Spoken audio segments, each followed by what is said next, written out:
we present Brenda Bruce and Hugh Sinclair in Break for Commercials, a comedy by Gyles Adams, adapted for broadcasting by Cynthia Pugh.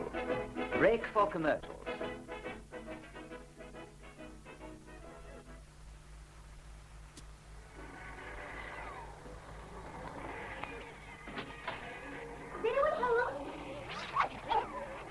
Has happened to the telly. Did someone call? It's me, Greg. Why are you groveling on the floor, Sue? Cyclops is on the blink again. Hello, you was behaving perfectly half an hour ago. The knob's missing. I'll have to switch off from down here. Your mother must have been at him again. Look, Greg, a magazine with your cover. I bought it on the way home. Extravagant child. Sheer waste of fivepence. We'll get 2 copies by post tomorrow. Oh, I couldn't wait. Yes. Not bad as they go. It's good. I showed it to a friend without saying a word. He recognized me at once. Well, I should hope so. If a man can't paint his own daughter... But you said yourself you weren't trying for a likeness. You only wanted a pretty face. Well, I had to improve on nature, of course. Ooh. One day, if I can ever take time off from this nonsense, I'll really paint you. How long did that take? That portrait of Mother? 3 weeks to a month, if I remember rightly.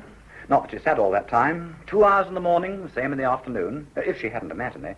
And, of course, she never kept still. You didn't have to improve on nature then. Was she really so lovely? She was beautiful. I thought perhaps, well, the fact you were falling in love had something to do with it. Well, I didn't know I was falling in love. Oh, I was charmed with her. Everybody was. Heaven knows how I ever persuaded her to marry me. Well, she came to you to have the portrait painted, didn't she? No, Sue. I went to her. I don't know where I got the nerve for that either. Believe me, Amanda Gayson was a star in those days. There wasn't an artist in London who wouldn't have painted her, yet she let me do it. And it was displayed in the foyer? That's right. The play ran a year and a half, and it was there all the while. Brought me some excellent commissions, too. You were carried on the strength of them. Yes, indeed. Then you announced your arrival. Your mother left the play left the theatre, the portrait left the foyer, and nothing was ever quite the same. It seems all wrong somehow. But she gave it all up because of me. Well, that was the way she wanted it, my dear. Where is she, by the way? At the nearest grocer's, I imagine. The kitchen door's open, and there's an apron obviously flung down in haste. From this I deduce that she left the kitchen hurriedly while preparing the evening meal. Probably in search of some all-important ingredient. The food, possibly. I'll just take a look in the kitchen. It's odd. There's usually something burning around this time. Well, there's nothing to burn. Just a big saucepan of water boiling away. I'll turn off the gas. Now, your dear mother seems more than usually absent-minded the last few days. Yes, I've noticed that, too. I'm wondering if this visit from Olivia has anything to do with it. It's possible. There's a bit about her in the evening paper. Pictured above is Olivia Lawson, the film actress, arriving at Southampton. Miss Lawson, who specializes in playing English society girls in Hollywood films, is paying her first visit to England since she went to America in 1944. Well, she's not altered much. What was she like, Greg? Mandy never really talks about her. Yes, they must have been good friends, or she wouldn't be my godmother. Oh, they were good friends when they studied at the academy. By the time I came on the scene, your mother was a big success, and Olivia resting after a series of flops. Success is a devilish thing, Sue, enough to put a strain on any friendship. Olivia wouldn't have been human if she hadn't been envious. But what did she do that upset Mother? The awful thing she can never forgive her for. Yes, well, that's something she'll no doubt tell you herself one day, my dear. But please remember her flair for exaggeration. I assure you the awful thing wasn't half as bad as you might suppose. Here she is. Ah, so here you are, darling. Hello, you two. Did you wonder what had become of me? Greg guessed you'd slipped out for something. Well, I didn't mean to slip as far as I did, but all the shops were shut. I had to go to Moffat Lane, the little store that sells absolutely everything. Oh, they seem to have sold absolutely everything to you. It was rather amusing. The man and his wife, I've told you, they always give me funny looks. Yes? Well, this time they came right out with it. Was I Amanda Gayson? They remembered the fabulous Miss Phipps, darling, even to the clothes I wore. Oh, that doesn't surprise me. You were terrific in that show. But Greg, darling, 17 years. I do think people are wonderful. I autographed one of their billheads for them. Any free samples? They did give me a jar of pâté de foie gras to try. Mandy, dear, how about dinner? Oh, don't give it a thought, darling. It's half cooked already. No, it isn't. I turned off the gas. Well, you shouldn't have done. I'll have to start from scratch now.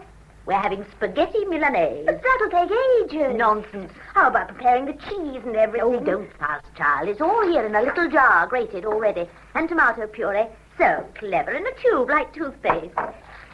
It is toothpaste.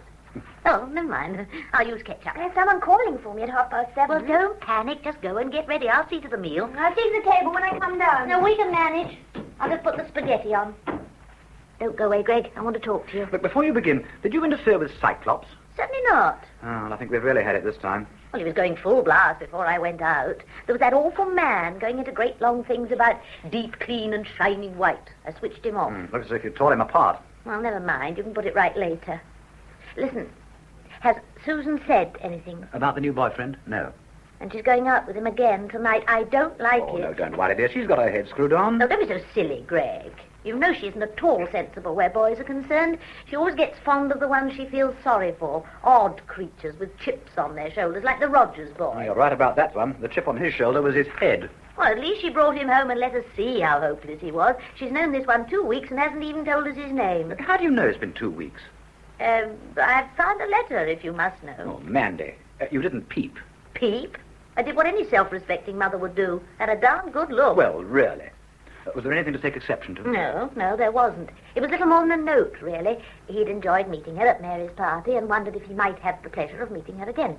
The name is Ricky, by the way. The first letter, obviously. Well, it's equally obvious she enjoyed meeting him, too, or I wouldn't have found it under her pillow. No letters since? Not to my knowledge. If they're meeting every day, there wouldn't be. If they met at Mary's party, surely she knows something about him. But why not give her a ring? No, I daren't do it now. Susan will be down any minute. But I tell you this, Greg, we've got to know. Look, you haven't seen Woman's World yet. Oh, my, but that's an effective picture. It's a pity you can't do more covers. At 40 guineas a time, I'm inclined to agree with you. Now, what do you think of your daughter as a cover girl? Well, it's hardly you, dear. All that lipstick and mascara. Yeah, well, the girls in Woman's World have to be, well, sophisticated. Aren't I sophisticated? Sophisticated enough for 17. Anyway, it is like me. I showed it to a friend, and he saw the likeness at once. Which friend was that, dear? Oh, one you haven't met, darling. And I won't be meeting him if I don't hurry. Oh, yes, the spaghetti. Try and find out about him, Greg. You might set the table, dear. Yeah, well, I had hoped to finish next week's installment of A Girl Can Go So Far. Which bit are you doing? I don't like this lipstick. Ryan finds Deirdre dining with the Indian Raja in a Soho restaurant. Good show. Is he living? White as the paper he's painted on. And the Raja, is he wearing his turban? Good Lord, no. He shouldn't be, should he? Well, he wore one when they met in the third installment. They don't take them off like hats, do they? Oh, well, he hasn't got one now. Just bags of the old hair oil. Oh, I shouldn't worry. As long as he's handsome and suitably villainous. Yeah, but that's not the point, Sue. I've been making too many slip-ups lately. The truth is, my heart's not in it. It couldn't be without being sick. A girl can go so far, indeed. Damn, why smudge my mouth? Sue, dear, aren't you going a little far at the moment? Me? The lipstick. Oh, that. Well, you sure I didn't think I was referring to anything else? Well, I did wonder for a moment. I know you've been worrying about me the past 2 weeks. No, we haven't exactly been worrying, dear. Your mother has. If I don't tell her about Ricky soon, she'll pop. Yeah, well, I'm popping, too. You've always been more than willing to talk about your other friends. Oh, yes. But you see, they haven't mattered. And Ricky does? He's rather special. It's no good. The spaghetti isn't tender yet. You know, it's your fault, Sue, for turning the gas off. I brought you some sandwiches and a glass of milk. Oh, it doesn't matter. It certainly does matter. You're not going out without something inside you. Now, these are ham sandwiches. You'll sit down and eat them slowly, if you please. Oh, Mother. If this mysterious young man comes before you finish, he can sit in his car and wait. He isn't the least bit mysterious. And I can't keep him waiting. Then he can come up here in the proper manner and have a drink. It isn't worth bringing him up all those stairs just to go down again. Besides, there wouldn't be time. We're going to a theatre. You didn't say anything about a theatre? But you never tell me anything these days. There was a time when you told me everything. You come to me with all your little confidences, your hopes, your fears, dreams, ambitions. Amanda, dear, there's something Sue would like to tell you, if you'll let her get a word in anyway. Greg, really? That's him. But what are you going to tell me, dear? That his name's Farrell. I met him at Mary Lewin's party, and Yes. we're in love. Oh, my precious. Are you sure? Quite sure. And you'll be meeting him soon. Well, you haven't finished your sandwiches. Must I? Yes. Oh, damn the theatre. There's so much I want to ask you. What sort of man is he? What does he do? He's a film producer. A film producer? He's old. That's why he can't do the stairs. He's not a bit old. He's 25. Well, why didn't you tell us all this before? Because he was a bit mysterious at first. He didn't seem to want to tell me what he did for a living. Sue, my dear, you're sure he's not shooting a line? Oh, no, Greg. He didn't tell me because he says some girls, well, they play up to him when they know he's in films. He wanted to be sure I really liked him. Just for himself. Well, he really is quite genuine. Farrell Film Productions. They're in the phone book. Really, I don't know what to say. I wish you hadn't made me eat those sandwiches. I knew I'd get hiccups. Well, hold your breath as you run downstairs. I will. And tell that young man we hope to meet him soon. Bye, Greg. Goodbye. Well, she said he was in the telephone directory. A film producer. Ah, just fancy. The last thing I thought he'd be. Well, let's see. F. Farrow Farrell, yes, here it is. Farrell Film Productions, London office, Curzon Street. Curzon Street. Studios, Sir Green, Beaconsfield. Isn't that where the old Unicorn Studios used to be? Yes. Didn't we read something a few weeks ago? Oh, you read something. So I did. It is coming back to me now. A new film director and producer of whom great things were expected. A young Orson Welles. Yeah, that was it. Wasn't he a millionaire? No, I don't think so. Well, perhaps it said that he was backed by a millionaire. That's more like it. There aren't many millionaires that young, unless, of course, he's American. Oh, no. Oh, that might be it, Greg. Isn't there always something about the boy she falls for? The chips on the shoulders, you mean? Well, if he's American, he's probably chipped all over. A boy genius, charming, generous, immature and unreliable. Showering her with jewels and furs one minute and insults and abuse the next. A mass of complexes, living on pep pills, highballs. Yeah, hey, steady on. And he's probably married. He may even be married twice. We'll have to put a stop to it. I'm going to phone Mary and ask her what she knows about Well, it. careful what you say, dear. Careful to Mary. Well, we don't want to give her the impression we're anxious. We aren't in the least anxious. Anyway, I don't have to pretend to dear old Mary. She's my oldest friend. Wouldn't you know she'd be out just when I need her? Swilling cocktails somewhere, I suppose.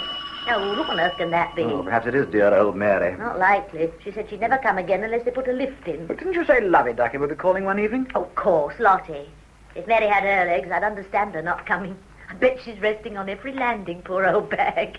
Have a drink ready, Greg. She'll need it. We've only got sherry. Oh, isn't there a drop in the gin bottle? Saved for an emergency. Emergency coming up. You know, your devotion to that old harpy knows no bounds. Gin for her, sherry for you. I'm very fond of Lottie. She was more than a dresser. A good friend in the old days. Oh, she's a horror, and you know it. When you two get together, you go mad. There are your drinks. Now, if it's all the same to you, dear, I'm going to finish some work. Oh, don't be long then. She'll be hurt if she doesn't see you. I've got to put a turban on. Oh, lovely. She'll adore you in a turban. Oh, really, Mandy. See you later. Lottie. Oh, how good to see you. Oh, you damn near didn't. Oh, it's good to see you too, love. Here, now come on, let me help you. Tarducks, these blooming stairs nearly killed me. There. Now sit down and put your tootsies up. Oh, I'll be all right in a minute. Ooh, what's that? Mother's ruin. Oh, God bless Mum. We'll make the most of it, dear. That's all there is. Stairs. Ow. The ruins feel better already. How are you all? Oh, fine, fine. Greg's finishing something, but he won't be long. You won't be seeing Sue, I'm afraid. I've seen Sue already, love. Where? Down by the traffic lights. I was waiting to cross, and there was this car. Enormous it was. Looked like one of those slick American jobs. Oh, no. Then I saw this young couple, so happy together. The lights changed, and as they passed, I recognised Sue. What was the boy like? You don't know what he's like? Not yet. They haven't known each other long. Oh, he looked a very nice boy. Oh, I hope so. They met at Mary Lewin's. He's a producer. Producer of what, Ducky? Films.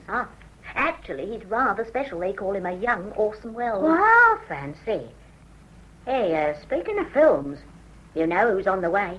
Olivia Lawson? Yes, I do. Will you see anything of her? We might, if we're not careful. She wrote to Mary. She knows where we live, and she is Sue's godmother.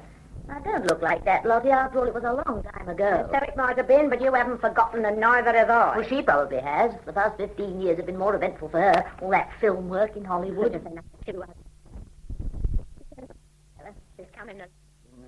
I'm not worried about her where Greg's concerned, if that's what you're thinking. He wasn't all that interested even then. She could still be interested in him. I doubt it. Olivia's always worshipped success, and Greg was successful in those days. The men she married have been successful, too. So what? She won't have altered. Now she's made the grade herself. I think she's outgrown everyone she knew in those days. In that case, there's nothing to worry about.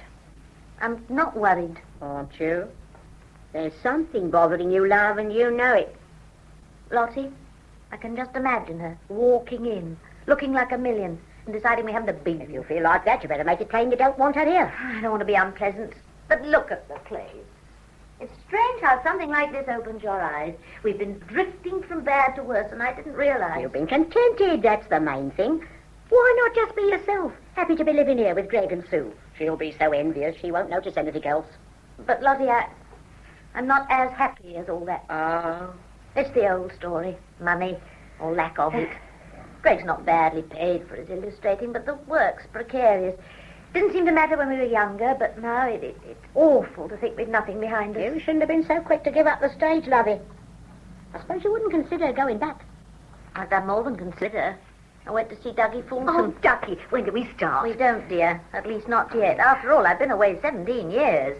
There may not be a management interest. I always thought you'd go back. Aren't you excited? No, just scared. But you do like the idea. Frankly, I loathe it. Now, make no mistake, it's only for the money. If I could make it some other way, I would. What do Greg and Sue think? I haven't told them, and neither must you. As if I would. I haven't been around the likes of you all this time without becoming a bit of an actress, you know. You're a bit of a blabbermouth, too, at times. I very much resent Oh, that. don't be so silly. Few women can keep secrets, and you're better than you were. Thank you, I'm sure. Oh, hello, Greg. Hello, Lovey. You're not leaving, are you? Of course not. She's only just got here. You don't have to go yet, Lottie. Well, no, I don't have to. Then come off your high I horse. wasn't on the high horse, I was acting. Did you finish the picture, Greg? Yes, here it is. It needs a few moments to dry. Oh, let's see. It illustrates part of the story. Oh, what's going on here? The beautiful blonde is Deirdre. Half angel, half devil, holy woman. Oh, one of them, is she? The rugged type is Brian, her childhood sweetheart. All angel, no devil, holy dim. There's a bloke with a bandage round his head. Yeah, that is a turban. He happens to be a Raja. Oh, foreign gent. I thought it looked as if the sun had been at him. The half-devil side of Deirdre has allowed herself to dine with the Raja in a Soho restaurant. And the boyfriend's caught him at it. Well, almost at it. Oh, sounds just my cup of tea. I wouldn't mind reading it myself. Sooner you than us. We have to read it to pick out the best bits. I wonder if I want to do that turban again. It looks perfectly good to me, dear. Oh, I can see it's a turban now, Dux. Oh, a bit late, Lottie, old girl. Oh, well, I'll put it over here to finish drying. Well, how's life treating you at the moment, Lottie? Can't grumble. I'm working at the Latin Club now, but I hope to be back in a real job before long. What do you think, Greg? Lottie saw Sue and the boyfriend on her way here. Oh, you're privileged. Looks like a very nice young fella. I'm sure he is. Still, it might not be a bad idea to try Mary again. Now, what are you doing at the Latin Club, Lottie? Undressing the showgirls? Oh, you wouldn't laugh if you had my job. Sticking sequins and feathers on here and there. I don't use needle and cotton now, just spirit gum and adhesive tape. Yeah, but why don't they do their own Oh, sticking? trust 'em, love. If anything falls off, we get a rocket from the Hello, Lord's Mary. table. I wanted to ask you something, darling. Sue met someone at your flat 2 weeks ago. It seems quite a romance. I thought you wouldn't mind giving me the lowdown. Ricky Phelps. No, we haven't met him yet. You know his parents? I'm sorry, dear. I thought you said they were in mothballs. You did say mothballs. Moth-proofing. Well, no, not quite the same thing. But isn't he a film producer? I see. His parents backed him. Is he doing quite well? Well, I'm glad you think so highly of him. Yes, I must go too. Well, thanks, darling. Bless you. Oh, she's gone. Satisfied? Mary says he's a charming boy, completely unspoiled. That's remarkable when you come to think of it, an only son. Sounds as if his family's got a bob or two. My dear, they've made millions out of mothballs. Papa Farrell is a camphor king. Still, we wouldn't want Sue marrying for money. No, we wouldn't, but I'm glad she's marrying where money is. I don't want to put the damper on, duckies, but aren't you counting your chicks? They may not get married. But they're in love. So they may be. Doesn't always end in right. Vintage 5301. Yes, this is Gregory Drake. No, I don't think I do. Who is it? Olivia! Olivia Lawson. Oh, no. This is a surprise. Well, how does it feel to be back in the old country? Oh, why, that's wonderful. She's here. Just hold on a moment. She can't speak. She's suffering from shock. Mandy, you must. I told her you're here. Oh, well. Olivia! Ah, I can only echo Greg. What a surprise. Yes, we had read about it. Didn't know you'd arrived yet. Oh, we're fine. Just fine. Oh, how very gratifying, dear. 2 hours signing autographs. You must have been exhausted. How long do you expect to stay in London? 2 weeks. Yes, we're still in the same old place. We're fond of it, you know. Yes, the view of the river. No, not tomorrow, dear, if you don't mind. You see, we've got the decorators in. You know, paint pots all over the place. Decorators? What decorators? I think we'd better make it somewhere else first until we can get rid of the workmen. A press reception and a party tomorrow. Well, why not ring again when you have more time? Well, goodbye for now, Lydia. Thank you for ringing. Did you know she'd actually arrived? Well, Sue pointed it out in the evening paper, now I come to think of it. Now, you come to think of it. If only I'd been warned. You did very well. What was all that about the workman being in? Well, I had to say something. She's not catching me before my hair's Yeah, done. but all those lies. Well, you wouldn't have liked it to find you like this, surely. Like what? We're no untidier than usual. It's not a question of being tidy, Greg. We've lived here so long we don't realize how shabby everything is. Well, look at the furniture. The curtains are falling to pieces. I tell you, I'm ashamed. No, you haven't been ashamed before. I've always been ashamed, deep down.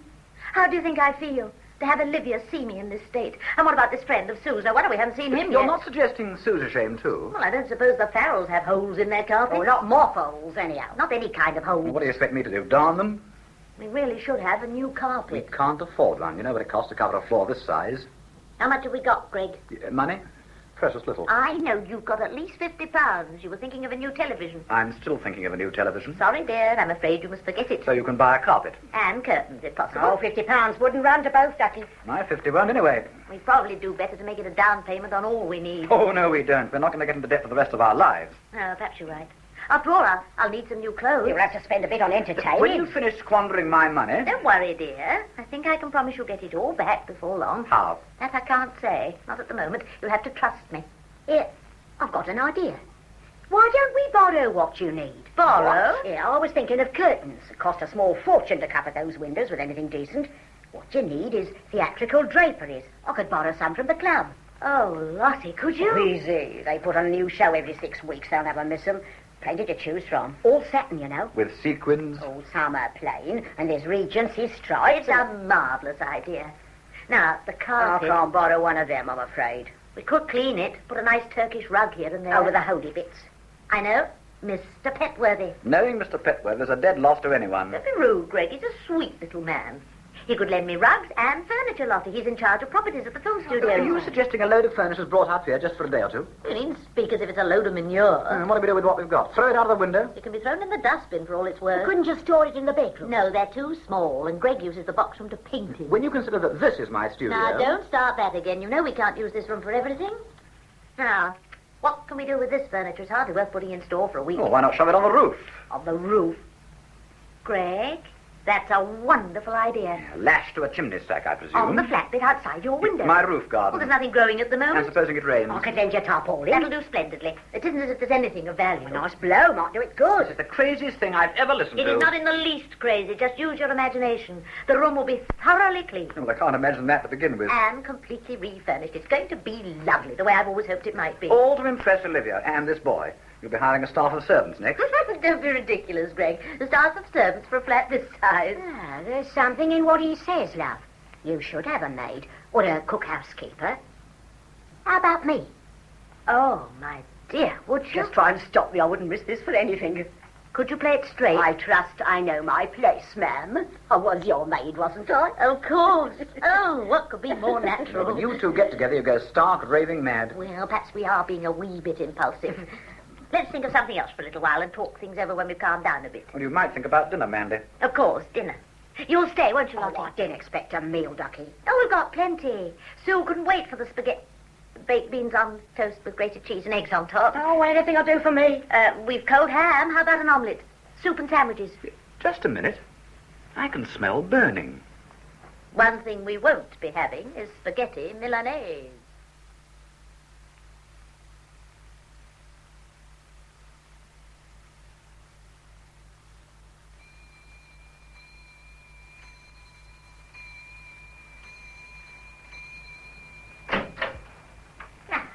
Looks jolly nice, this room now. Satin curtains, rugs on the floor, cocktail cabinet, and me in my black dress and frilly cap and apron. Proper parlour maid, I must say. Oh, Lord, that must be a better bit cracking on that one. Oh, it's you, Sue. Sorry, lovey, I forgot my key. I've got someone with me. Come on, Ricky. Those stairs aren't as bad as all that. Aren't they indeed? Come on in, Ricky. I want you to meet a very good friend of ours, Lottie Shattuck. Lottie, Ricky Farrell. How do you do? I've looked forward to meeting you. Pleasure's mine, I'm sure. Well, don't look so cross, Lottie. I told you I'd let him into the secret. I'm not cross, but your mother may be. Mandy doesn't mind. All this splendor's for Olivia. Ricky would have liked us as we were. You haven't been pulling my leg then? Oh, just come here and I'll prove it. Now, see this little table? Now look what's underneath. Oakwood Studios. Good Lord. Now do you believe me? I do indeed. Good. Now sit down and get your breath back. You're obviously not used to stairs. I'll make some tea. Perhaps he'd like something stronger. Would you? Oh, tea would do splendidly, thanks. I might as well make it then. Poor Lottie, she's longing to try out her part. Part? Isn't she, playing herself? Only with the greatest reluctance. She always wanted to act, that's why she offered to help. Oh, goodness, I can't get used to the place like this. It looks like a film set. Is it phony to you? Oh, I beg your pardon. Oh, Greg, don't go. I want you to meet Ricky. How do you do, sir? How do you do? Meet the man responsible for all this. Oh, you know he's not to blame. Well, not entirely, perhaps. Not at all. Poor Ricky is just a pawn in the game. Pawn, dear, a term used in draft chess, I believe, sir. I never was a sporting man. I gather he knows what this particular game is. Of course, impressing the film star. I decided to tell him everything. Very commendable. Only sensible. Might strike him as odd if he calls next week and finds we're back to normal again. I doubt if we're normal at the best of times, Sue. Well, I really came in to see if there was any tea going. Lottie's making some, I hope. Well, make yourself at home, my boy. Though it's more than we can do. I have to look at that painting every time I come in to assure myself I'm in the right place. Sue's just told me who it is, sir. Why didn't you recognize her? Oh, but of course you haven't met my wife. No, I've heard of her, naturally. My parents adored her. They saw one show she was in several times. Now, what was it called? The Fabulous Miss Phipps. Oh, that was it. She played a dizzy blonde, forever doing crazy things. Ran for years, didn't it? It never stopped running. I do wish I'd seen her in that show. Oh, don't worry. We're having a revival right now. Good heavens, what's that? Perhaps Lottie's dropped something. It's something heavy. Oh, you know what I think? Cyclops fell off the roof. Cyclops? Our television. On the roof? There's a three-piece suite up there, too. Perhaps it's all fallen. I better go and have a look. Oh, Sorry, Lottie. what's the matter with him? He thought he heard something fall off the roof. You must have heard the bang just now. Oh, say I heard it. Kitchen window come down with a crash just when I was filling the teapot. Almost scalded my hand, I did. I can see from the landing window everything's still there. Of course it is. Take Anakin to move that lot. The kitchen window fell down. Fell down. Sash cord broke. I might have been repatriated if I'd had me head out. Thank you, Lottie. Will you be having some tea? I think I need something stronger, but I'm not likely to get it. I'm not sure I don't need something stronger. I really thought it was Cyclops just now. I must confess I'm a bit bewildered by all this. Oh, thank you. Poor Ricky. Did you think we kept a one-eyed giant on the roof? I didn't know what to think. But why on the roof? We had to move the thing somewhere. It was hardly worth moving them out of the building just for a day or two. But a television. No, he's right, you know. I should have insisted on it staying here. But it couldn't come to any harm, Greg. You said yourself it was time he got rid of the thing. I said nothing of the kind. You know how I feel about that set. But he did come out of the ark. Actually, it was the Ideal Home exhibition. He was the model of the year, you may remember. I don't remember. The year was He 1939. had a great deal of pleasure out of Cyclops. If it hadn't been for his operation, he'd still be giving satisfaction. The operation was to receive Channel 9, Ricky. A grievous mistake, as it happens. But how was I to know how Mandy would feel? Mrs. Drake, didn't like it? The commercials, my boy. At first I thought it was affectation, but she was genuinely upset by them. Particularly the detergent ones. She'd wake up at night screaming, "Something super has happened to Sprinkler." It was only too obvious they were preying on our mind. Oh, really? Well, I tried, of course, to keep off Channel 9 when she was around, but sometimes one forgot. Now, the other day, she found a commercial on and must have gone berserk. She didn't merely switch the set off, she tore it apart with her bare hands. Oh, Lord. Well, that's a slight exaggeration, Greg. Oh, red was the note came off. She probably kicked him as well. I feel terrible about this. Oh, my dear boy, why should you feel terrible? Mr. Drake, there's something you've got to know. Ricky, dear. I've got to tell him, Susan. The truth is, I'm not what you think I am. You're not a film producer. Of course he is. You and Mandy have jumped to conclusions, that's all. Well, we've only concluded that you're fond of each other. You are fond of Sue. I love her very much, sir. Well, then, you're not married or anything. Oh, no, it's nothing like that. Oh, I'd better get this sorted out before Mandy comes in. Too late, she's here. So, I thought Lottie would open the door. I wanted to get the effect. She's in the kitchen, not very pleased, I'm afraid. Here, give me those flowers and come and meet Ricky. Oh, he's here. If I'd known, I'd have been back sooner. I'm very happy to meet you, Mrs. Drake. Oh, you're just in time for tea. Oh, no cup. I'll get one, Sue. Take the flowers, will you, Greg, dear? Right here, darling. I've let Ricky into the secret, by the way. Oh? Oh, well, perhaps it's as well. I hope you don't think me silly, Mr. Farrell, going to all this trouble to, well, hold my own with an old rival. It's the sort of thing businessmen do all the time, Mrs. Drake. Put up a front to impress the other chap. How very perceptive of you. Greg thought me quite unreasonable when I borrowed this furniture and put ours up on the roof. It must have seemed a little startling at first, dear. Ricky didn't think it odd, my pet. You don't mind if I call you Ricky. I'd like you to. Here you are. Oh, thanks, dear. And you must call me Mandy. Do sit down. You know, it's quite a coincidence. Is it? I mean, my meeting 2 film people in one day. I was having lunch with Olivia Lawson, and she was boasting of all the producers she knew in Hollywood. Here's your tea, darling. Thank you, dear. Well, I waited until she'd run out of breath and mentioned ever so casually that she'd been meeting you. Oh, no. Well, I thought you might know each other since you're both in pictures. Before you go any further, there's something you and Greg must know, Mandy. Oh? Ricky's not the sort of producer you think he is. No, you've confused me with someone else. The films I make are nothing to be proud of. Oh, but they are, Ricky. Well, let's face it, Sue. Some people think they're absolute dirt. Dirt? Look, they're not those sexy, exy things they show in the Tottenham Court Road. Greg, I'm sure Ricky wouldn't make those. I wouldn't know how. What I do make are short commercial films for television. Short commercial. Oh, no. Not Sprinkler. Well, I don't actually do Sprinkler, I'm thankful to say. Greg? Dear, I need something stronger than tea. I'll get you a drink. I'm terribly sorry, Mrs. Drake. It isn't your fault, Ricky. Here you are, Mandy. Thank you. But what about Olivia? She thinks he's a young Orson Welles. Ricky, I know it's a lot to ask, but you couldn't pretend to be what I said you were. Mandy. Careful, boy. She'll have even a false beard and sandals in no time at all. I'm not much of an actor, I'm afraid. It's too much to expect. Why should he do it? Wouldn't it be better if I wasn't here when she comes? You can say what you like about me then. Yes, perhaps that would be best. We could go to the pictures. Oh, no, not so quick, my girl. I've been waiting a long time to meet this young man. You're not whisking him away as easily as that. But how about Olivia? He's not due for an hour yet. Now, let's get rid of these tea things and have a really good drink. Very well, dear. Get you, Ricky. I share Sue's liking for tonic water and lemon, please. Couldn't you add a little gin for a special occasion? Suits me. I'll take the tea things out. 1 gin and tonic for 11 coming up. Thank you. Mandy, how would it be if I took one to Lovey? She's been hinting all day. Very well, dear, but you know what I said. Well, one couldn't play havoc with her constitution. Now, Ricky, I want you to tell me all about those films of yours. Oh, Mrs. Drake, you can't want to know. I certainly do. And you must call me Mandy or we'll never get anywhere. Sure. Tell me, how did you come to start this business of yours? It was by accident, really. Dad wanted a commercial and told me to contact one of those publicity firms. It cost the earth. And even then it wasn't what we wanted. So, I had to go. How very enterprising. It turned out so well. Archer's Cheese asked me to make theirs. That was followed by Mowbray's Marmalade. Then I got Ricketts. You were probably working too hard. Ricketts, the raincoat people. Oh, I see. And it was after Ricketts I decided to set up my own organization. I've been hiring studio space until then. It's very expensive. I think it's wonderful. Greg, Sue, Ricky's telling me all about his work. It's fascinating. Well, I should think he's onto a good thing. Of course he is. He's a clever boy. Oh, thanks, Greg. I must admit some commercials are quite pleasant. But why do they use the worst ones the most times? That's up to the advertiser. Do you get someone to write the script? Oh, no. The publicity department of the firm give you that. All I have to do is hire the actors and shoot them. Someone should have shot the Sprinkler man years ago. Do they really pay people good money for that sort of thing? 50 guineas is an average fee. 50 guineas? Well, it's not always as easy as it looks, you know. It sometimes takes all day to get what we're after. But 50 guineas? Why, a good actor should give you what you want in no time. I sometimes wonder if I direct them as well as I should. Perhaps you're not firm enough, darling. What are you working on now? Well, as a matter of fact, I was sent a new script only this morning. It's here in my briefcase. Oh, maybe see it. Ricky, dear, if we're going to the pictures... Oh, of course, I was forgetting. Suppose I leave it with you. I can pick it up later. Good idea. You don't want to take your briefcase anyway. There you are. Mandy? I'll promise to take care of it.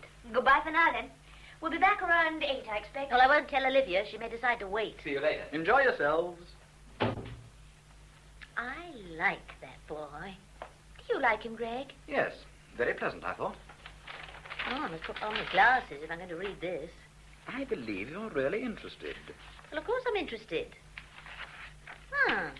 Something to do with fish cakes. Foley's fish fingers, to be exact. You never heard of them. You will. Oh, it's just like a proper film script. 2 characters, the housewife and the fishmonger. Scene, a superior fishmonger's with the product well in evidence. Well, good heavens, she's only 1 or 2 lines. Does it need all those pages for that? Oh, there's lots of instructions. Listen. The housewife is a smart, attractive woman, not excessively fashionable, but of a type with which most women viewers would associate themselves.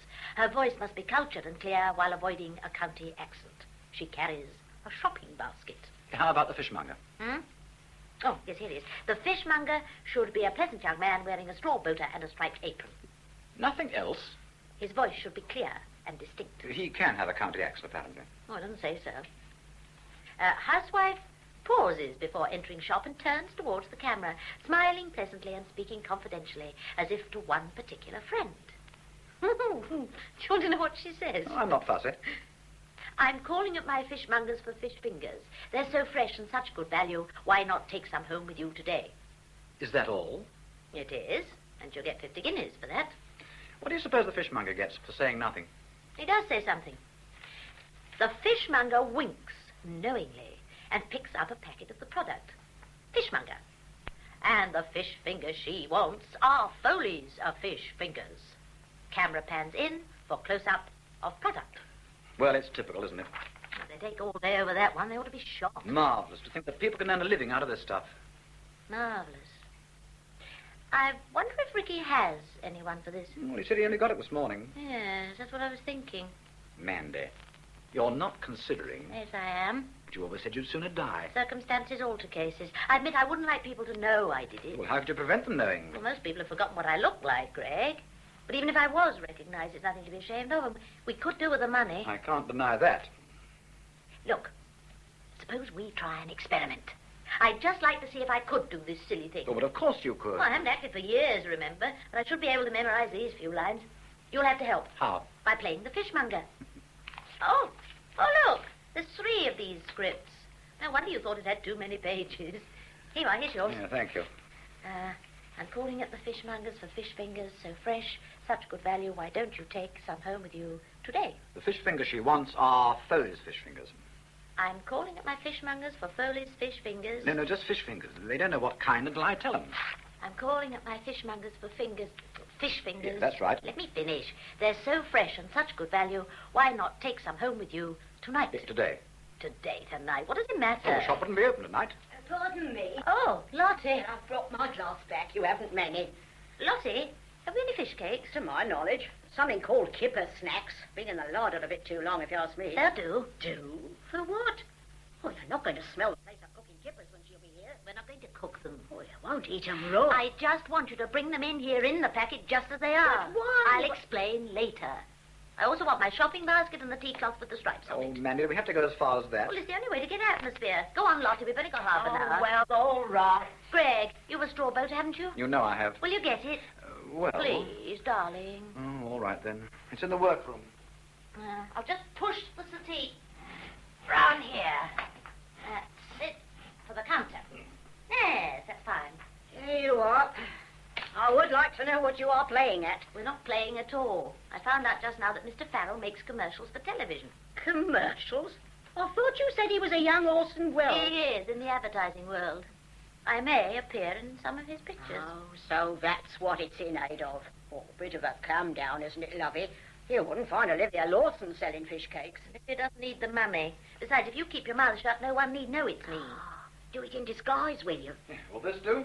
Oh, be quiet, Lottie. It looks very, very good, dear. I think you should wear it at a rakish angle. So.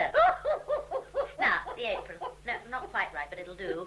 Shouldn't you be in shirt sleeves? You look a bit overdressed for a fishmonger. Oh, all right, I'll take my jacket off. Yes, that's better. Now, tuck the apron on the top of your trousers.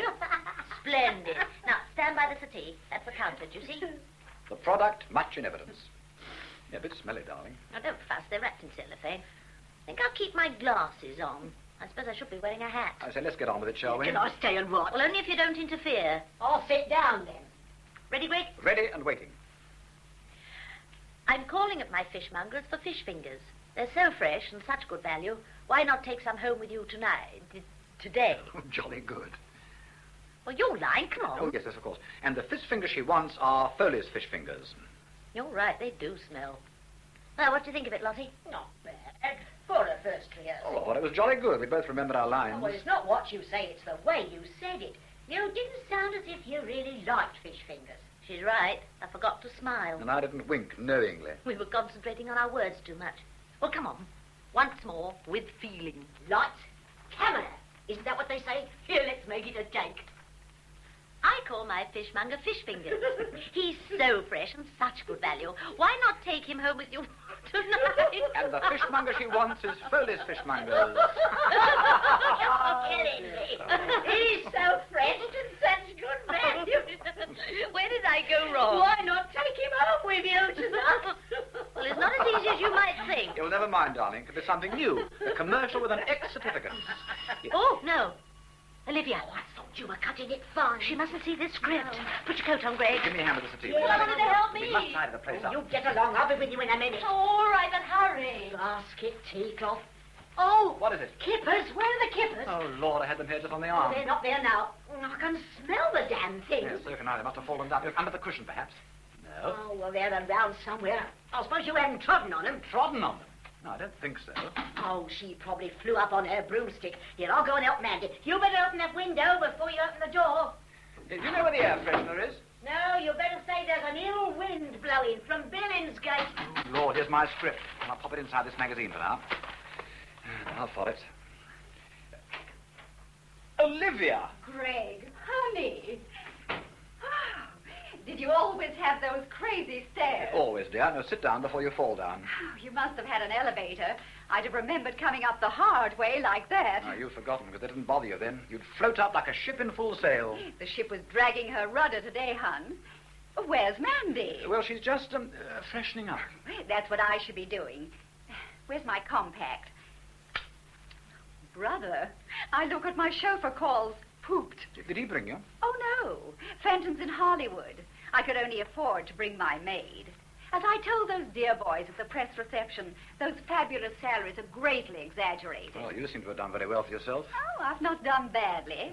Quite a few of us from the old country are kept as busy as beavers. We play girls of good family, intellectual snobs, and snooty society dames. Superior stinkers, in other words. You don't object to that? Why should we? It pays off. We play second fiddle and lose our man to little Miss Cheesecake in the last reel, but who cares? Well, not you, apparently. Now, what can I get you? I'd love something long and cool. Bourbon on the rocks would be swell. Oh, sorry, no bourbon. Whiskey's the same thing. Same, only better. I thought you were going to say no rock. Plenty of ice in the kitchen. I won't be a minute. Just make yourself at home, Olivia, the way you used to. Oh, honey, you can't really mean the way I used to. I'll get the ice. Excuse me, won't you?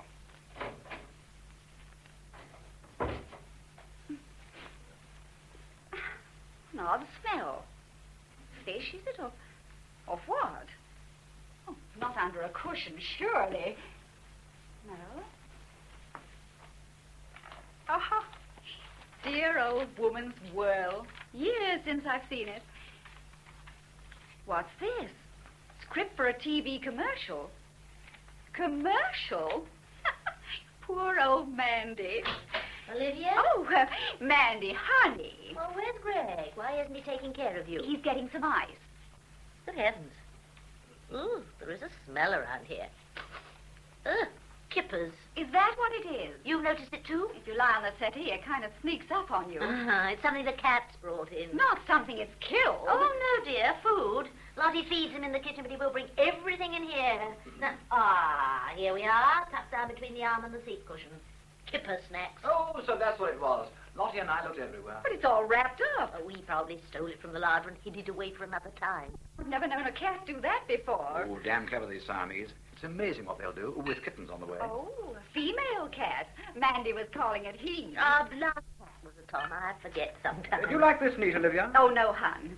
Not with your kind of whiskey. Well, I'll add a dash of soda. My, but that looks good. Oh, have you been reading Woman's World? Just glancing through it. Cheers. Lottie, we've solved the mystery. Look, a packet of kipper snacks. Oh, well, fancy. Where was they? Buried down the side of the settee. Buried. Oh, we should have guessed. It's just what a dog would do. A dog? But Chen Yu is a cat. Ken who? You. Lottie insists that Siamese cats are more like dogs. Oh, well, they bite like dogs. Lottie, you might as well take these magazines. Very good, sir. Surely I've seen that woman before. Of course you have. She's Lovey Ducky. Used to be my dresser. No. Oh, but surely she used to be the most frightful drinker. Certainly Yes, not. I remember her in your dressing room half an hour before curtain up on an opening night. Higher than the Empire State. Oh, no, Olivia. Lovey would never do that at an opening. I doubt if she would have drunk at all if it hadn't been that husband of hers. Oh, there I can sympathize. Greg, did Mandy tell you the trouble I'm having with Hank? No. You did swear me to secrecy, dear. It's bound to leak out sooner or later. He's quite impossible. That's why I took this trip. He He was getting on my nerves so. Oh, I'm sorry to hear that. He hasn't made a picture for months, and yet he's as sore as hell because I make more money than he does. Oh, it must be galling. It's the way it would have been with us if Mandy hadn't insisted on retiring. It's not only that. He's insanely jealous. That's why it would never do for him to hear about Caspar. Caspar? We met on the Queen Elizabeth. Caspar Heffenoff, the third. Really, Olivia, you are the limit. Fancy calling him the third when you still have the second. He happens to be the third, Caspar Heffenoff. Oh. That's the sort of thoughtless remark that causes trouble. Caspar and I are friends, nothing more. It was pure coincidence that he booked in at the same hotel. Oh, of course, dear. He's on his first visit to England, so naturally he wants me to show him around. Oh, it's not all pleasure, I assure you. He's no ordinary tourist. He wants to mix with people, get the feel of the country. It's quite exhausting. No, but that's enough about me. Now, what about you? Now, when are you coming to visit me? Well, we can't plan anything at the moment, I'm afraid. But why not? Well, there's Sue to begin with. Well, she could come with you. I don't think anyone could persuade her at the moment. Oh, of course. I forgot the boy genius. And I've got my work, you know. I was wondering about that. I expected to find this room full of canvases. Well, I paint... People in their own homes these days. He's just finished an Indian Raja, and he's painting a truly lovely girl at present. Mandy, please. But Deirdre is lovely, darling. Oh, Deirdre. And you're painting her in her own home. Oh, Mandy, honey, I wonder you're not just the teeniest bit apprehensive. Oh, I gave up being apprehensive years ago. I've always trusted Greg, and this is a nice girl. If she was an actress, I might have something to worry about. Olivia, what do you notice most coming back to this country? Oh, the greenness of everything. California's mostly reclaimed desert, you know. We have to keep watering or nothing grows. I only hope Tai-Tai's doing his stuff. Tai-Tai? My Chinese gardener. Oh, it's not the garden at Beverly Hills I worry about. It's the one at Palm Springs. Oh, it's 120 degrees there this time of the year. Too hot for me. You'd like our little house at La Jolla. I let it to Bella Norgate before I left. Do you remember Bella? I remember. She's no cause to regret going to America. And Gladys and Elsa, they wouldn't come back here for anything. I can never understand why you didn't try films, Mandy. They never appealed to me. I did get offers, I still do. After all these years? Yes, there's still some dear old dodderers, remember me. I was sent a script only recently. A film script? No, I won't consider it, of course. I'm not embarking on a film career at my age. Perhaps the part isn't good enough. Oh, didn't bad. The lead. Only woman's part, actually. Oh, honey, that's wonderful. Oh, do let me see the script. I'll soon tell you if it's suitable or not. Oh, I don't even know where it is. Well, you can't have lost it. Oh, can't you? She loses things all the time. Oh, but, honey, that's no way to treat a film script. It's just that I place no importance on such things. It's probably shut up in some old magazine. You know, there were some magazines here just now. Yeah, well, it couldn't be in those. That was months ago. Vintage 5301? Oh, that's perfectly all right. Yes, she is, as it happens. Oh, that'll be Caspar. I told him if he got into difficulties to ring me here. Thank you. Where are you, honey? He says he's in a market that sells petticoats. Petticoat Lane? Do you mean Petticoat Lane, honey? Yes, that's it. Oh, but we must have a meeting place. I'd never find you in a market, would I? He wants me to meet him. Have you any suggestions? What's the nearest underground, Greg? To Petticoat Lane, Aldgate East, I should say. Aldgate East. Now listen carefully, Caspar. Do you think you can find the Aldgate East underground station? Aldgate East. Well, wait there for me at the entrance. I'll get a taxi and come right along. Yes? Yes, it sounds swell, honey. See you soon. He's been having a ball buying junk from those Barrow boys. And what has he in mind for this evening? A fish and chip supper in the Mile End Road. Oh, might be a lot of fun. Well, he seems to think so. Are fish and chips the same as they used to be? Oh, just the same, I believe. All the usual varieties, fried in batter. And disgustingly greasy, if I remember rightly. I thought perhaps they'd move with the times.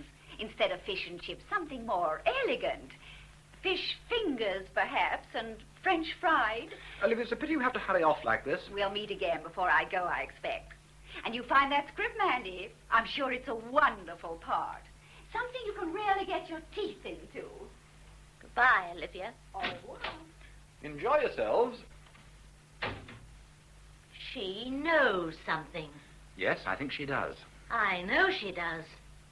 She said fish fingers deliberately. A part I can get my teeth into. I'd like to get my teeth into her. The crafty, cunning... Shh, someone might hear you. It's women like that give film stars a bad name. Do you really think it coincidence that she met this man on the ship? Coincidence he booked in at the same hotel? We don't know, do we? Knowing Olivia, we can make a damn good guess. You would stick up for a course.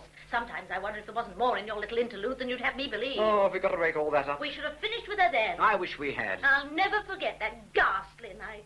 My husband and the girl I thought my friend. And I only went to that beastly party to try and get her a part in a play. Yeah, well, she only kissed me, darling. You didn't reciprocate? If I hadn't come back when I did, what would have happened? It seems absurd to upset ourselves over something that might have happened 17 years ago. What is it? She may have been hoping to pick up where she left off. You certainly had plenty to say to each other. Oh, I like that. She was doing all the talking. I doubt if I spoke a dozen words. Then how did she know about the fish fingers? It must have been something you said. Randy, why are you looking so cross? Yeah, now, where did you two come from? We came up the fire escape in case she hadn't gone. What's all the fuss about? Perhaps your father would like to explain. I would if I'm allowed to. Shall I go? No, Ricky, this concerns you. You know that script you left with us? Yes. Well, actually, there were 3 copies. We read it, and Mandy decided to try and enact it with my assistance. Whatever for? I was just showing an interest, my dear. That was uncommonly kind of you. May I finish explaining? Mandy had just enacted the script for the second time when the bell rang. Olivia. Your mother rushed to the bedroom, taking what she imagined of all the scripts. Wasn't it all? No, I'm afraid my copy was still there. I saw it just when Olivia knocked. Then why didn't you hide it? I did. There was a woman's whirl on the coffee table. I hid it inside and slipped it under the settee. A few moments later, I went to get some ice. When I returned, she was holding that same magazine. She was reading it when I came in. Reading what was inside it, I'm afraid. But does it matter if she read it? Well, Ricky's name wasn't on the thing, if that's what you're worried about. She doesn't connect it with Ricky. It's me. Good Lord, it's all my fault. It's nobody's fault but mine. I played right into her hands.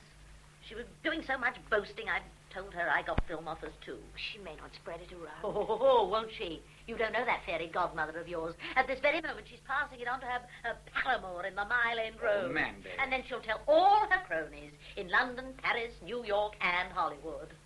Poor Mandy gazes on her beam ends, honey, flogging fish cakes on the telly. You make it sound awful. Well, it is awful. They'll say I do detergents and deodorants as well before they finish with Now, me. wait a minute. Couldn't someone else be concerned with that script? How about Lovey? Lovely. That's it. Lovey's been offered the job. Brought the script along so Mandy could help and advise her. Would anyone believe that? We'll make them believe it. I really will use her if you think she can do it. Well, nothing could be more convincing than that. Do you think we can persuade her? Don't worry, she'll jump at the chance. If we say 50 guineas? She'll jump even higher. Lovey? Lovey, we want you. What is it? I've got to slip down to the shop. Now, never mind that. Mr. Farrell has a proposition to put to you. Oh? I wondered if you'd like to act in one of my commercials. The one we were rehearsing earlier. What, the fish fingers? That's right. There's a very nice fee, dear. Oh, well, I did do a little extra work in a film once. I'm sure you could do it, That Lovey. was nice of you to ask, Mr. Farrell. Can I think it over for a little while? Of course. If I don't find a shop open, there'll be nothing for supper. Which shop are you going to? I'm calling at my fishmonger's for fish fingers. They're so fresh and such good value. Why not take some home with you today?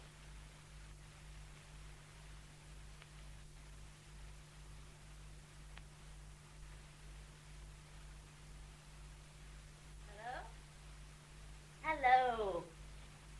No, operator, don't cut me off. I'm in the middle of a very important conversation. What's happening? Harry called Mary away from the phone. You know what an awkward cuss he is. Yes, they cut me off. Oh, she'll ring you, I expect. Why not have breakfast while you're waiting?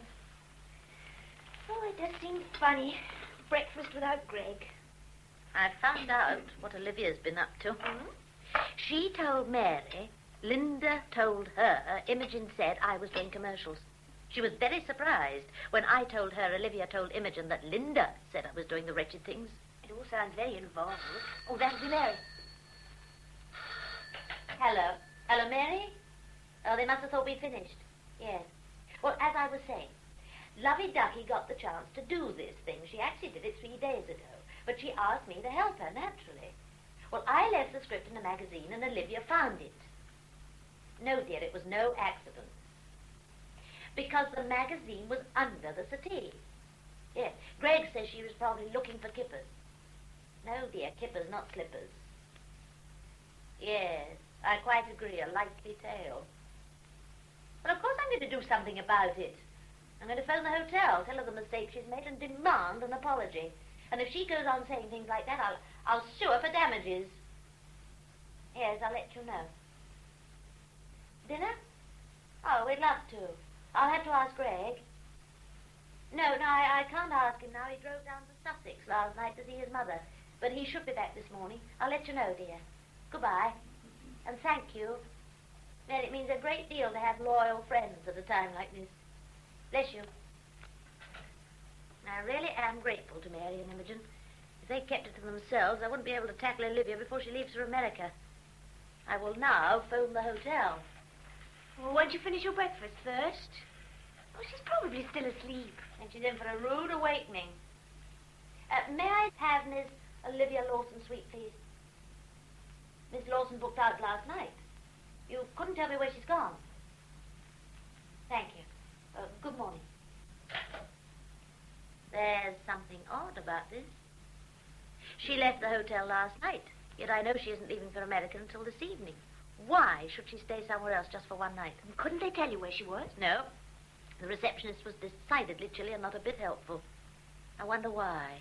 You don't suppose she's gone away with this admirer of hers? Well, since he's been staying with her at the same hotel, I wouldn't have thought it necessary. It would be interesting to know if he's still there. I've a good mind to ring back. Won't they think it odd? Yes, perhaps you're right. That woman might recognize my voice. You could do it, Susan. Just ask for Mr. Caspar Heavenoff III. What would I say if he answered me?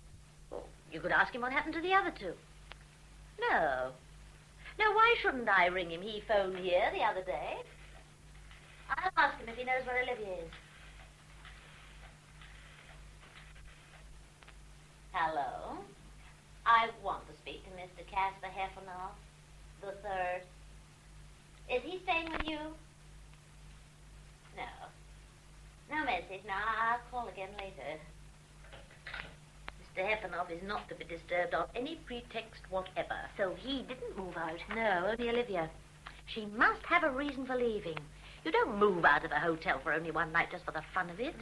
Oh, well. I suppose it's none of our business. I better clear this table.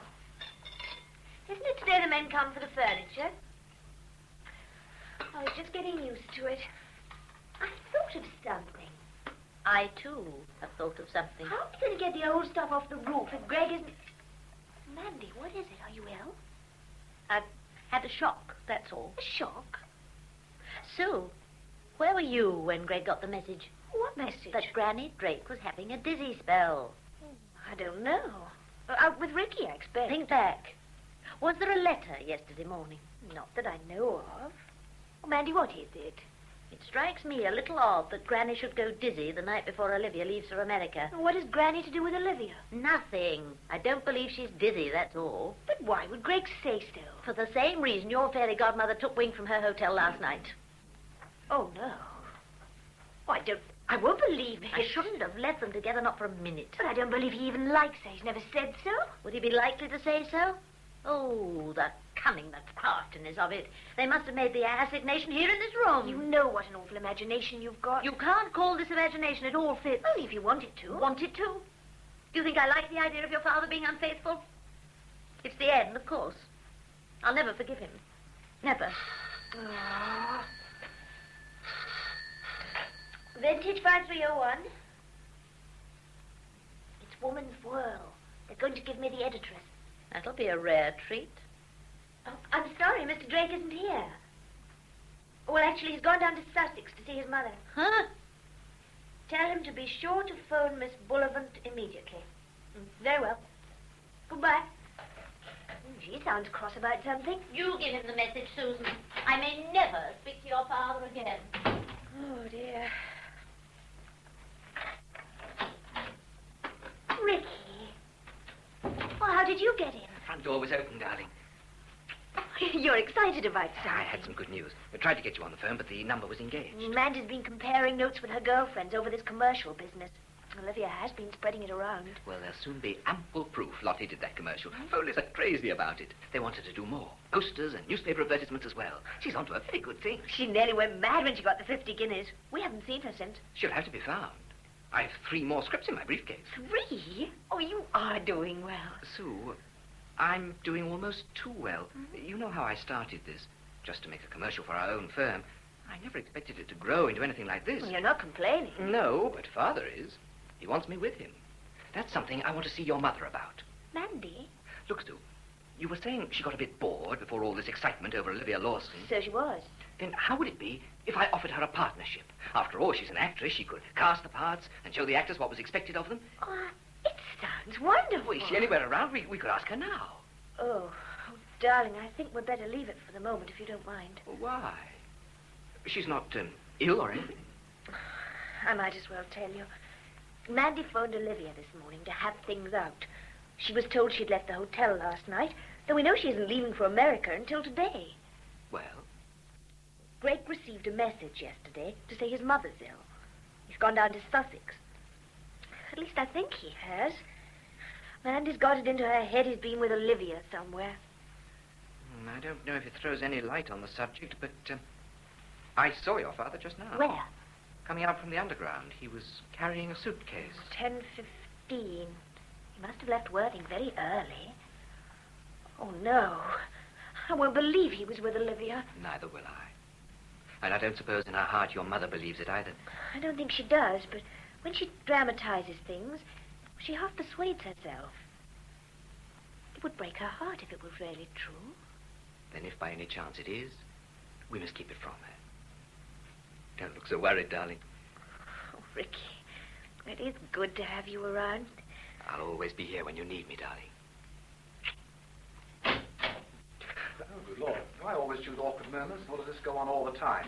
Oh, Father, you're back already. Well, it's not a morning for lying in bed. Ricky must have found that. Or has he been here all night? I arrived a few minutes before you did. All right, my boy. No to get starchy about it. And Susan, why did you call me father just now? You never do. You are my father, aren't you? Well, I've been grossly deceived if I'm not. I think that's a horrid thing to say. It was intended as a joke. Not in the best of taste, if I may say so, sir. Oh, good Lord, what's got into you kids? No, don't tell me. I've had enough for the present. Look, I'm going to lie down. Don't you feel well? Not particularly. I didn't get much sleep last night. You always sleep like a top at Worthing. Well, I didn't last night. Father, Yes, daughter?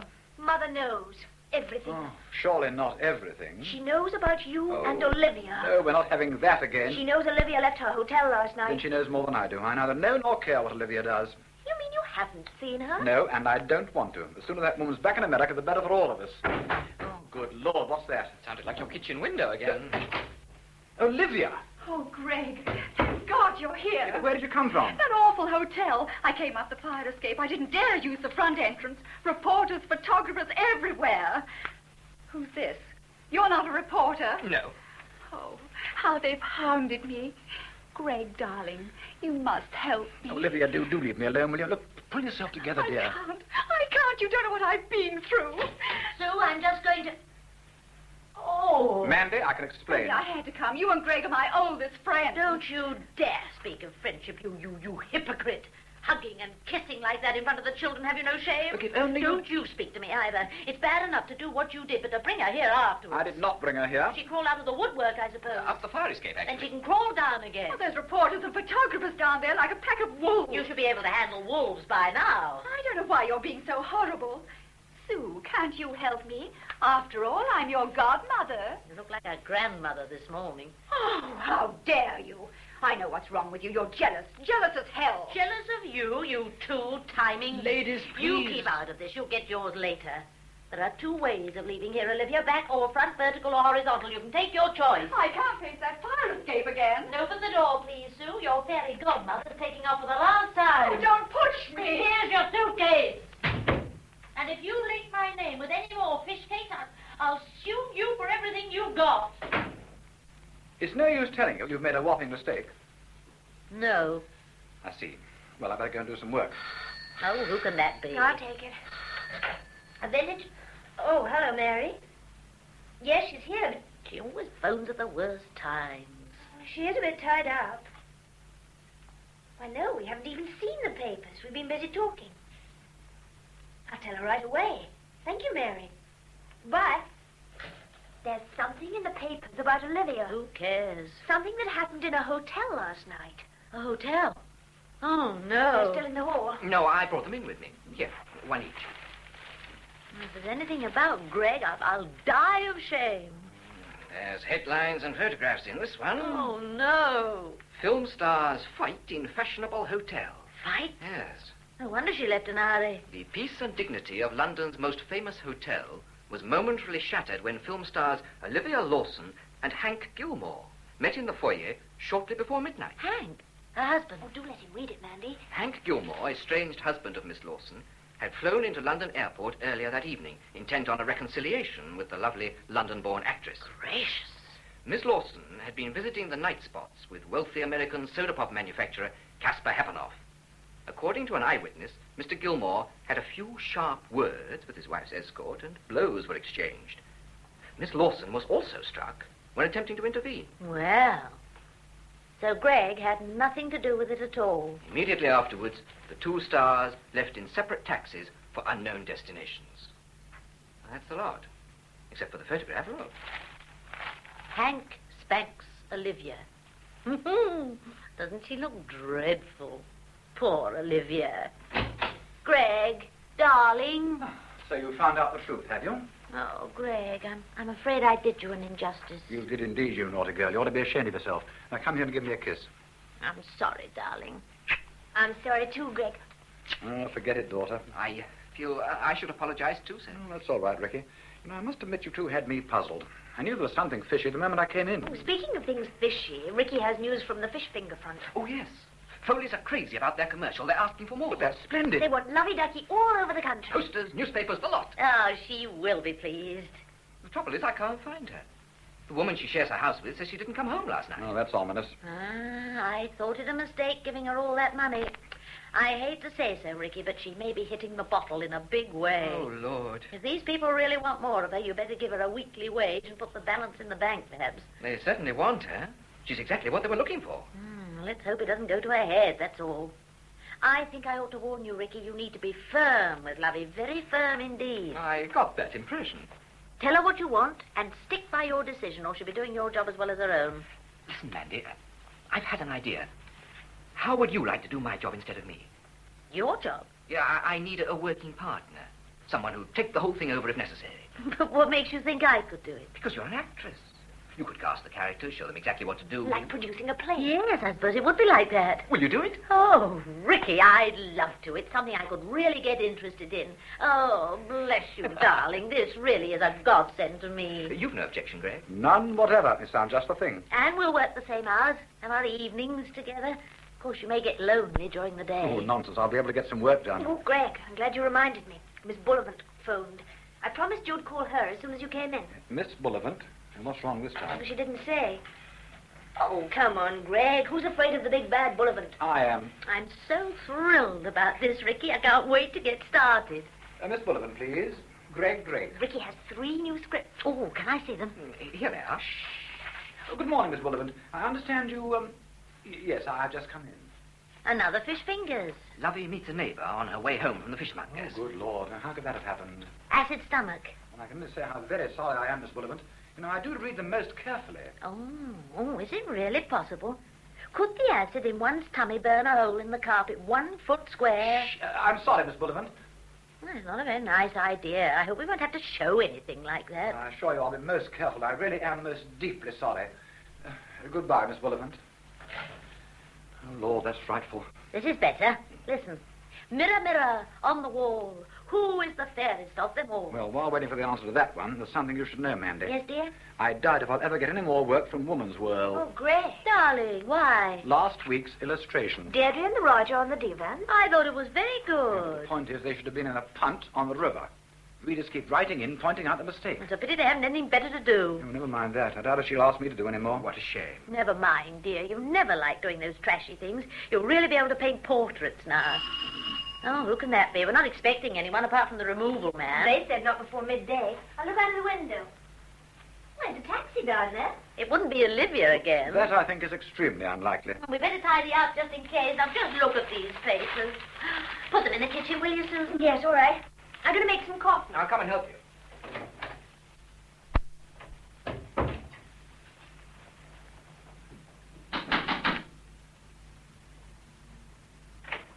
Darlings. Lottie. I mustn't stay. I've got a taxi waiting. Good Lord, Lottie. What have you done to yourself? You like the new outfit? Never mind the outfit. What's happened to your face? I don't know what you mean. You've had it lifted or something. I've done no such thing. No, not lifted. Buried. All that makeup. And you've had your hair bleached. Lightened a little, that's all. Photographed better with highlights. Oh, so that's what it's in aid of. I understand my film was a success. I phoned Mr. Farrell's secretary, and she said they wanted me under contract. If they saw you now, they wouldn't want you under a tombstone. And why not? Foleys want a middle-aged, middle-class housewife, not an overdressed floozy. Well, we'll see what Mr. Farrell has to say. I thought he might be here. I wouldn't have come otherwise. He is here, but there's no need to trouble him. I've taken over the films from now on. Well, you? Mandy has just been persuaded to accept the appointment. Oh, I think I'll sit down. I should. In those shoes, your feet must really be killing you. Now, come on, I've got your new script here. I hope you haven't parted with that other coat, by the way. Oh, gave it to the woman who lives in the upstairs flat. Well, you better get it back. In this one, you meet a neighbour coming back from the fishmonger, so you must look the same. Yes, you'll have to scrub that muck off your face. I thought I looked very nice. Well, don't take my word for it. How do you think she looks, Greg? Well, you were more of an individual before, Lovey. Oh, come on now. It's not as bad as that. My feet hurt. Well, take those silly winkle pickers off. Now, come on. Pull yourself together. Come on now. We must talk business. Sue's making some coffee. I need something stronger. Not at this time in the morning. Sue, is that coffee ready? Coming. Good morning. Oh, Lord. Now, don't worry, Vicky. There's nothing can't be put right again. We'll all have coffee and make plans for the future. What a morning. Perhaps it's my taxi. Oh, surely you can wait a minute. I'll look this time. Good Lord. What is it? There's 2 or 3 taxis down there, a whole crowd of people, and a man in a cowboy hat. Cowboy hat? But that'll be Hank Gilmore looking for Olivia. I'll go down and deal with them. Look, I wouldn't take the chain off the door if I were you, Ricky. You're dead right, I won't. Oh, dear. You look awful. Oh, lovey, don't you start again, I please. don't want anyone to see me like this. No, of course not. We'll go to the bathroom and have a nice wash. Yes, come on, lovey. Don't worry about your shoes. I'll find you some slippers. I knew I was making a mistake. It was my friend Brenda Hawkins put me up to it. She said these heels would give me height. Height, indeed. It broke me around the neck getting out of the taxi.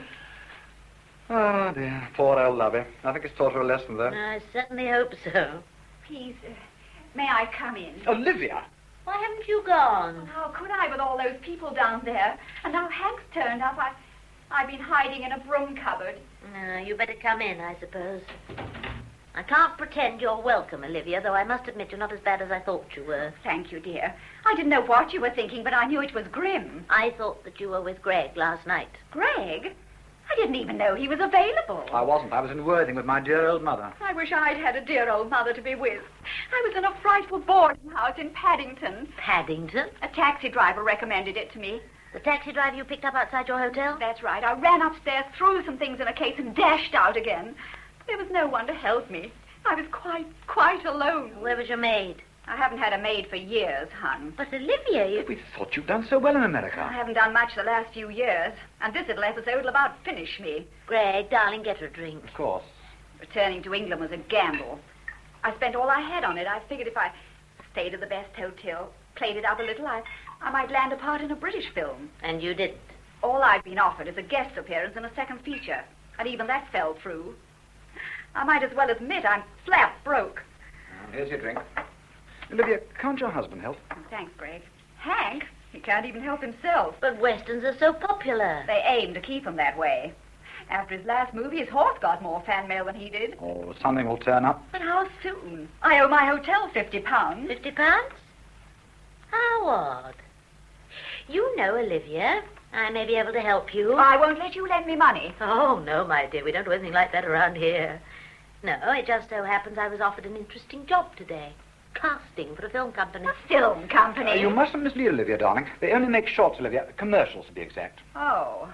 You needn't say, oh, in that disparaging way, dear. Commercials aren't what they used to be. You'd be surprised, the stars who appear in them. And 50 guineas is very acceptable to some people. 50 guineas? As it happens, there's one here might suit you. It's for Sleeping Beauty toilet preparations. There are 3 fairy tale characters. The Queen, a genie, and a good fairy. You're not suggesting I'm the good fairy? Oh, no, dear. The wicked Queen. Now, you're gazing into a magic mirror. Why not try it? two-line. Mirror, mirror on the wall, who is the fairest of us all? Here's the script. I think I can remember that much without a script. Clever girl. Great, darling, will you play the genie? Oh, why not? I've played everything else the last few days. Oh, here's your script. I'll read the fairy. Now, come on, Olivia, put that glass down. Have a gaze into the mirror. That's right. Speak, dear.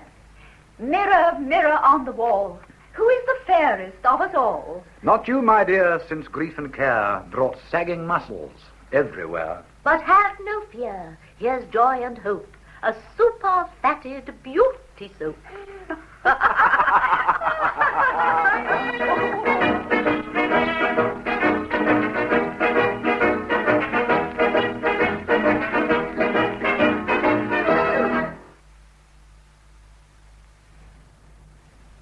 That was Break for Commercials by Giles Adams, adapted for broadcasting by Cynthia Pugh. The cast was as follows: Amanda Drake, Brenda Bruce; Gregory Drake, Hugh Sinclair; Susan Drake, Sheila Grant; Lottie Shattuck, Dorothy Holmes Gore; Olivia Lawson, Phoebe Kershaw; Ricky Farrell, Hugh Dixon. The play, which was recorded